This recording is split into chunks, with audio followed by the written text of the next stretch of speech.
सुधारककार गोपाळ गणेश आगरकरांच्या स्मृतिदिनानिमित्त सादर करत आहोत विशेष समन्वित कार्यक्रम आगरकर आणि त्यांची प्रासंगिकता. निर्मिती आकाशवाणी सांगली केंद्राची. नमस्कार श्रोतेहो. आधुनिक महाराष्ट्राला घडवण्यामध्ये अनेक जणांचे हातभार लागलेले आहेत आणि आज म्हणजे 17 जून रोजी ज्यांचा स्मृतिदिन आहे अशा गोपाळ गणेश आगरकरांनी तर महाराष्ट्राच्या वैचारिक मशागतीत अत्यंत महत्वाची भूमिका निभावली आहे. त्यांच्या विचारांच्या प्रासंगिकतेबद्दल आपण आज काहीसा संवाद करणार आहोत. आजच्या काळात गोपाळ गणेश आगरकर हे आपल्याला प्रासंगिक आहेत असं वाटतं. आजचं आपल्या सभोवतालचं सामाजिक, वैचारिक, धार्मिक, शैक्षणिक असं सगळ्या प्रकारचं वातावरण पाहता अजूनही गोपाळ गणेश आगरकरांचे विचार आपल्या समाजाला दिशादर्शक आणि मार्गदर्शक आहेत. त्यांनी जवळपास 125 वर्षापूर्वी समाजातील समस्यांविषयी केलेलं चिंतन अजूनही खूप महत्वाचं आहे. बालविवाहासारखे सामाजिक प्रश्न तर अजूनही सुटलेले नाहीत. ह्या प्रश्नांविषयी 19व्या शतकातच त्यांनी विचार मांडलेले होते. यामुळेच अजूनही आगरकर हे प्रासंगिक आहेत. अलीकडच्या काळात महाराष्ट्राच्या अनेक भागांमध्ये अजूनही बालविवाह होतात. याविषयी बरीच चर्चा वर्तमानपत्रांमध्ये झाली होती. त्यातून आपणास असे दिसते की अजूनही बालविवाह ही समस्या सुटलेली नाही. त्यामुळेच 19व्या शतकात आगरकरांनी या बालविवाहाविषयी काही मते मांडली होती आणि बालविवाह ही समस्या सोडवण्यासाठी त्यांनी कोणते उपाय सुचवले होते हे आपण समजून घेऊयात. 19व्या शतकात बालविवाह ही मोठी समस्या होती. या समस्येमुळे मुलांच्या आणि मुलींच्या शरीरावर तर त्याचा परिणाम होतोच, मात्र त्यापेक्षा मोठा परिणाम हा समाजावर आणि राष्ट्रावर होतो अशी आगरकरांची भूमिका होती. तरुण सुशिक्षितास विज्ञापना या लेखामध्ये आगरकरांनी तरुणांना उद्देशून काही गोष्टी सांगितल्या आहेत. ते लेखात लिहितात की सर्व सुशिक्षित तरुणांनी महाराष्ट्र बालविवाह निषेधक नावाची मंडळी स्थापावी अशी आमची सूचना आहे. आज जे अशा मंडळीचे सभासद होण्यास तयार असतील त्यांनी एकत्र जमून आम्ही आपल्या मुलीचे, आपल्या मुलांचे व ज्या मुलींचे व मुलांचे पालकत्व आमच्याकडे येईल त्यांचे अल्पवयात विवाह करणार नाही अशा शपथा घ्याव्या. जो अशा मंडळीचा सभासद झाला त्याने तीत नवीन तरुण लोक आणण्याचा होईल तितका प्रयत्न केला पाहिजे. आगरकरांच्या मते शाळेत, कॉलेजात आणि विद्यापीठात शिक्षण घेणाऱ्या मुलामुलींनी यात पुढाकार घेतला आणि स्वतः बालविवाहाविषयी ठोस भूमिका घेऊन काम केले तर बालविवाहांचे निर्मूलन होणे शक्य आहे. आजही आपण ही गोष्ट आपल्या शाळा आणि कॉलेजातील मुलामुलींनी ठरवले तर निश्चित करू शकतात. बालविवाह, अल्पवयीन मातांच्या समस्या आपल्या समाजामध्ये वाढत आहेत. ही भयानक गोष्ट आहे. आगरकर शिक्षणाकडे बदलाचे साधन म्हणून पाहत होते. शाळा कॉलेजातील मुलामुलींनी ठरवलं तर ते बदल घडवू शकतात असा विश्वास आगरकरांना होता. म्हणूनच मुलामुलींच्या शिक्षणाकडे आगरकर कसे पाहत होते हेही पाहणं उद्बोधक ठरतं. आगरकरांच्या जीवनात शिक्षणाला अत्यंत महत्त्व होतं. मुलांइतकीच मुलींच्या शिक्षणाची आवश्यकता या लेखामध्ये आगरकरांनी मुलींच्या शिक्षणाचं महत्त्व सांगितलं आहे. ते लिहितात, लहान मुलाच्या शिक्षणाबद्दल सरकारने जितकी सक्ती केली पाहिजे तितकी मुलींच्या शिक्षणाबद्दलही केली पाहिजे. किंबहुना मुलींच्या शिक्षणाबद्दल थोडीशी अधिक केली पाहिजे. समाजात मुलांना शिकवलं जातं मात्र मुलींच्या शिक्षणाला विरोध होता. म्हणूनच मुलींच्या शिक्षणाला शासनानं पाठिंबा दिला पाहिजे अशी त्यांची भूमिका होती. त्या काळी स्त्रियांना पुरुषांसारखं शिक्षण द्यावं का किंवा कोणत्या प्रकारचं शिक्षण द्यावं यावरही बरंच घमासान झालेलं होतं. तसंच मुलींना मुलांच्या सोबत एकत्र शिक्षण दिलं तर अनेक समस्या निर्माण होतील अशी ही भूमिका तत्कालीन समाजाची होती. या सगळ्यांच्या विरोधात आगरकरांनी भूमिका घेत स्त्री पुरुषांना एकच शिक्षण द्यावं व तेही एकत्र द्यावं असा लेख लिहून स्त्री पुरुषांच्या एकत्रित समान शिक्षणाचा पुरस्कार केलेला होता. मुलामुलींसाठी एकाच प्रकारचं शिक्षण असावं, त्यामध्ये कोणताही भेदभाव नसावा अशी त्यांची भूमिका होती. अशा गोष्टी केल्या तर स्त्री पुरुषांमध्ये समता स्थापित होऊ शकते अशी त्यांची धारणा होती. यातून असं दिसतं की त्यांचं स्त्रियांच्या, मुलींच्या शिक्षणाकडे विशेष लक्ष होतं. स्त्री शिक्षणाविषयी त्यांनी अजून इतर काही मुद्दे मांडले. शासनाने मुलींच्या शिक्षणाकडे विशेष लक्ष दिलं पाहिजे याची आपण चर्चा केलीच आहे. प्राथमिक शिक्षणासोबत उच्च शिक्षणही स्त्रियांनी घेतले पाहिजे, सोबत वेगवेगळे धंदे शिक्षणही त्यांना आले पाहिजे असे त्यांनी म्हटले आहे. मात्र या सगळ्यांमध्ये सामाजिक जुनाट चालीरीती अडथळा बनतात. म्हणूनच त्यांनी एका लेखात पुढील प्रकारचा प्रश्न उपस्थित केला आहे. ते लिहितात, अल्पवयात प्राप्त झालेली गृहस्थता किंवा पितृता विद्यार्थीपणास केवळ विघातक होत नाही असा पुष्कळांना अनुभव आहे. पण जर 13व्या किंवा 14व्या वर्षापासून मुलीच्या पाठीमागे गर्भारपण, बालंतपण व अपत्य संगोपन ही लचांडे लागली तर तिने हायस्कुलात किंवा कॉलेजात जावे कसे? आणि मॅट्रिक्युलेशनची, BAची, LMची, LLBची परीक्षा द्यावी कशी? स्त्रियांच्या उच्च शिक्षणाचा प्रश्न आणि विवाहाचा प्रश्न हे कसे एकमेकांशी जोडलेले आहेत याविषयी त्यांनी म्हटले आहे की स्त्रियास वरिष्ठ प्रतीचे शिक्षण द्यावे किंवा नाही या प्रश्नाचे उत्तर देण्यापूर्वी त्यांचा विवाहकाल वाढवण्यास तयार होणार किंवा नाही याचे उत्तर देण्यास तयार झाले पाहिजे. अजूनही आपल्या समाजात उच्च शिक्षण घेणाऱ्या मुलींना कुटुंबीय, नातेवाईक आणि शेजारी पाजारी मंडळींकडून विवाहासंबंधी टोमणे मारले जातात. खूप झाले शिक्षण, आता संसाराचे पहा, वय निघून चाललंय, अशा अनेक गोष्टी अजूनही मुलींना सहन कराव्या लागतात. आगरकरांनी 19व्या शतकात विवाह हा मुलींच्या शिक्षणातील अडथळा आहे, त्यामुळे त्यासंबंधी चर्चा केल्याशिवाय मुलींच्या शिक्षणाची चर्चा करता येणार नाही अशी भूमिका घेतली होती. स्त्रियास वरिष्ठ प्रतीचे शिक्षण द्यावे किंवा नाही या लेखात भविष्यात कोणते बदल घडणार आहेत याविषयी त्यांनी लिहिले आहे की ज्याप्रमाणे प्रत्येक मुलास व मुलीस आईबापांनी किंवा बापाने प्राथमिक शिक्षण दिले पाहिजे असे अलीकडे लोकमत सर्वत्र झाले आहे, त्याचप्रमाणे स्त्रियांनी व पुरुषांनी पाहिजे तो धंदा स्वतंत्रपणे करावा, पाहिजे ती विद्या हवी तितकी संपादावी, पाहिजे त्या परीक्षा द्याव्या आणि पदव्या मिळवाव्या आणि पाहिजे तेव्हा लग्ने करून हवा तसा संसार करावा अशी मोकळीक कालांतराने सर्वांस मिळणार आहे. याचाच अर्थ असा आहे की स्त्री पुरुषांनी स्वतंत्रपणे धंदा करावा, खूप सारे शिक्षण घ्यावे आणि आपल्या आवडीने लग्न करावे असे आगरकरांना वाटत होते. आणि या सगळ्या गोष्टींना त्यांचा पाठिंबा होता. आजच्या समकालीन परिस्थितीला अनुकूल भूमिका जवळपास 125 वर्षांपूर्वी आगरकरांनी घेतली होती. स्त्री पुरुषांना समान शिक्षण द्यावं, त्यांनी समान कामं करावीत अशी त्यांची भूमिका दिसते. यामुळेच ते स्त्री पुरुष समानता मानत होते असंही दिसतं. तर आगरकरांची स्त्री पुरुष समानतेची कल्पना कशी होती हे जाणून घेऊया. स्त्री पुरुष संबंध आणि समता याविषयी आगरकरांनी मूलगामी चिंतन केलेलं होतं. त्यांच्या लिखाणात या गोष्टी दिसतात. स्त्रियांना पुरुषांच्या सोबत शिक्षण दिलं तर मुलांना खेळवण्याचे, लुगडी धुण्याचे, भांडी घासण्याचे, स्वयंपाक करण्याचे आणि दळणकांडण करण्याची कामं पुरुषांना करावी लागतील असा आरोप स्त्री पुरुष एकत्र शिक्षणाला विरोध करणारे लोक करत होते. त्यावर आगरकरांचे म्हणणे होते की असली कामे स्त्रियांनीच करावी असा काही ईश्वरी नियम नाही. स्त्रियांची कामे आणि पुरुषांची कामे असा जो समाजात भेदभाव केला जातो तो आगरकरांना मान्य नव्हता. तथाकथित जी स्त्रियांची कामे म्हटली जातात ती पुरुषांनी केली तर काहीही फरक पडत नाही. तसंच जी कामे पुरुषांची आहेत ती स्त्रियाही करू शकतात. या अशा प्रकारच्या मांडणीमुळं आगरकर हे समाजातील पारंपरिक पितृसत्ताक धारणांची चिकित्सा करत होते आणि स्त्रियाही पुरुषांच्या सारख्याच सगळ्याच क्षेत्रात कामं करू शकतात असं काहीसं 19व्या शतकात ते म्हणू पाहत होते. आज 21व्या शतकात आधुनिक समाजात स्त्री पुरुष बहुतेक सगळीच कामे करत आहेत.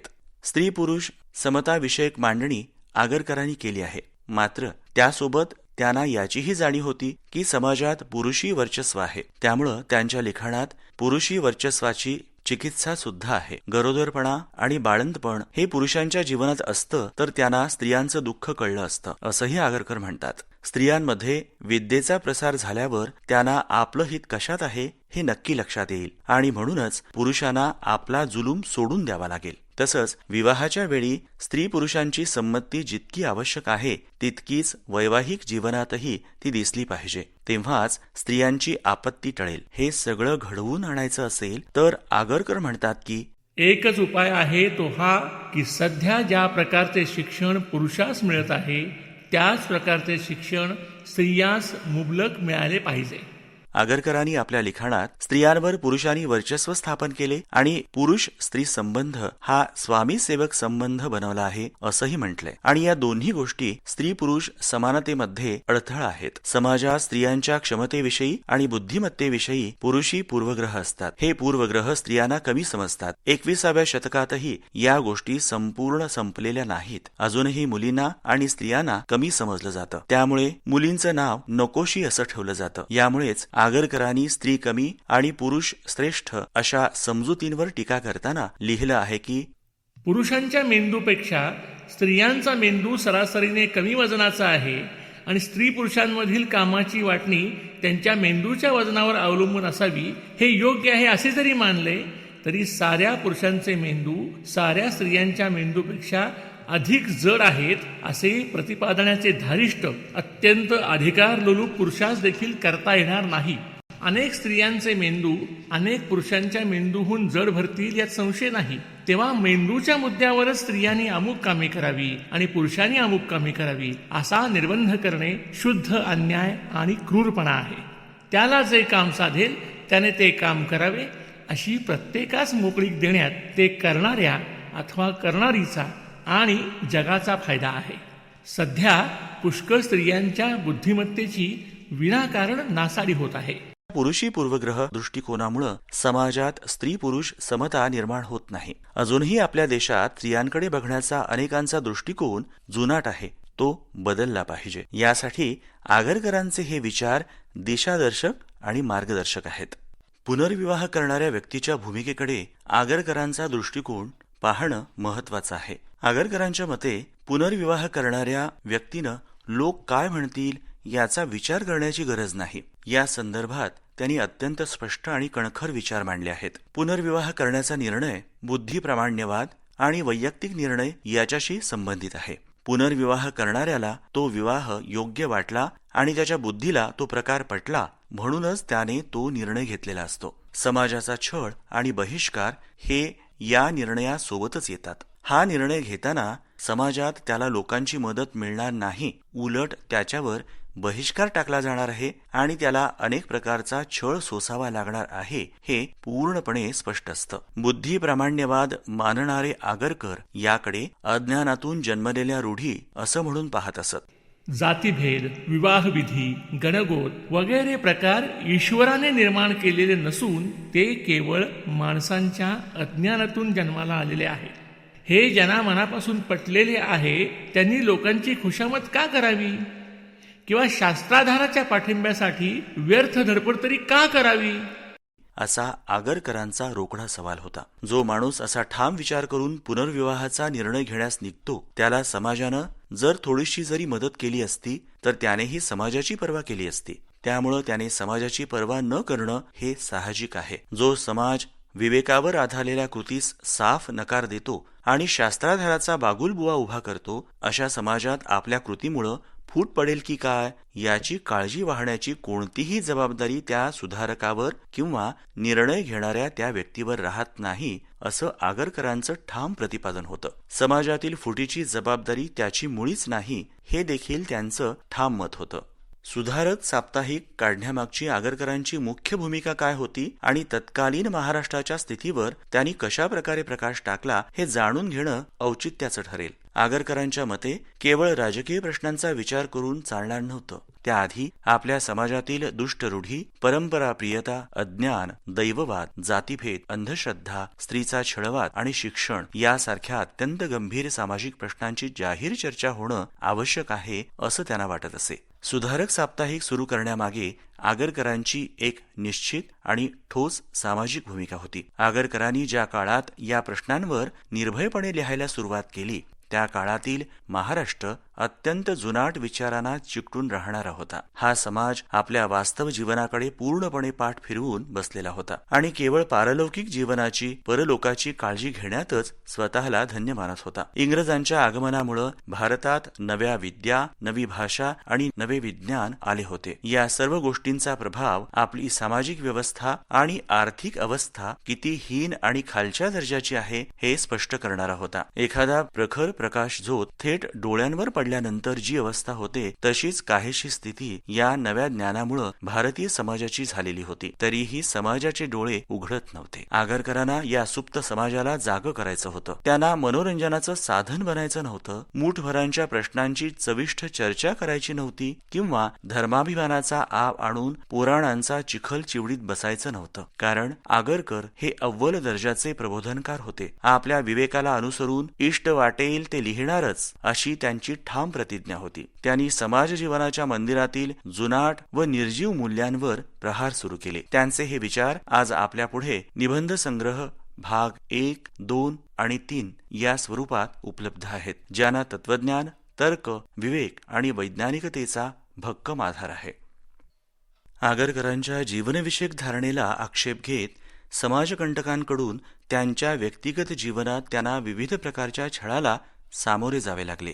जनसामान्यांचे जीवन सर्वांगानं सुंदर व्हावं, आनंदी व्हावं हाच आगरकरांच्या लेखनाचा मुख्य ध्यास होता. त्यांची जीवनविषयक धारणा आणि त्यांना सोसावा लागलेला छळ खरंच असहनीय असा होता. आगरकर भोगवादी नव्हते. व्यक्ती स्वातंत्र्याचा पुरस्कार करताना त्यांनी समाजाला जुनाट रूढींच्या शृंखला तोडण्याचा आदेश दिला. मात्र हे करताना व्यक्तीने स्वैराचाराचा अवलंब करून समाज जीवन धोक्यात आणता कामा नये असा स्पष्ट इशाराही त्यांनी दिलेला होता. व्यक्ती स्वातंत्र्याचा आग्रह धरताना समाजाची सुखसमृद्धी वाढावी अशी त्यांची इच्छा होती. समाजाच्या वाढलेल्या संपत्तीत सर्वांना समान वाटा मिळाला पाहिजे आणि इतरांच्या सुखासाठी स्वतःच्या सुखाचा त्याग करता आला पाहिजे ही आगरकरांची उदात्त जीवनविषयक धारणा होती. त्यांचे व्यक्तिगत जीवनही याच तत्वानुसार होतं. जन्मावर आधारित असलेल्या जातीव्यवस्थेमुळे आणि तिचा पुरस्कार करणाऱ्या धर्मसंस्थेमुळे बहुसंख्य लोकांच्या जीवनाचा विकास खुंटला आहे. म्हणूनच आगरकरांनी या दोन्ही व्यवस्थांचा तीव्र धिक्कार केला आणि सुधारकात यावर सातत्यानं लिहिलं. आगरकरांचे हे पुरोगामी विचार आजच्या कार्यकर्त्यांना आपले वाटत असले तरी अशी आपुलकी त्यांना त्यांच्या हयातीत लाभली नाही. त्यांच्या क्रांतिकारी विचारांमुळे जुनाट विचारांची मंडळी पेटून उठली आणि त्यांनी आगरकरांशी कट्टर वैर धरलं. संधी मिळेल तिथे त्यांनी आगरकरांवर टीका, निंदा आणि शिव्यांचा वर्षाव केला. व्यक्तिगत आयुष्याबाबत अत्यंत असभ्य उद्गार काढले. इतकेच नव्हे तर आगरकर जिवंत असतानाच त्यांची प्रेतयात्रा काढण्याचा असभ्य प्रकार काही तत्कालीन तथाकथित सभ्य पुणेकरांनी केला.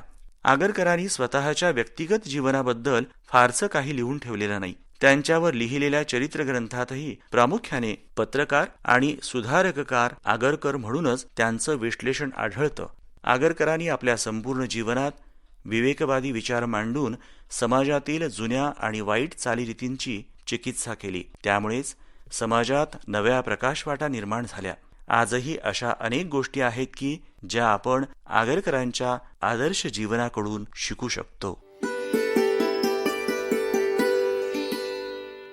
सुधारककार गोपाळ गणेश आगरकरांच्या स्मृतिदिनानिमित्त विशेष समन्वित कार्यक्रम आपण ऐकला. आगरकर आणि त्यांची प्रासंगिकता. लेखन देवकुमार अहिरे. सहभाग दीपाली गडदे, संदीप दोरुगडे आणि श्रीनिवास जरंडीकर. सादर करते मुक्सित मुजावर. ही आकाशवाणी सांगली केंद्राची निर्मिती होती.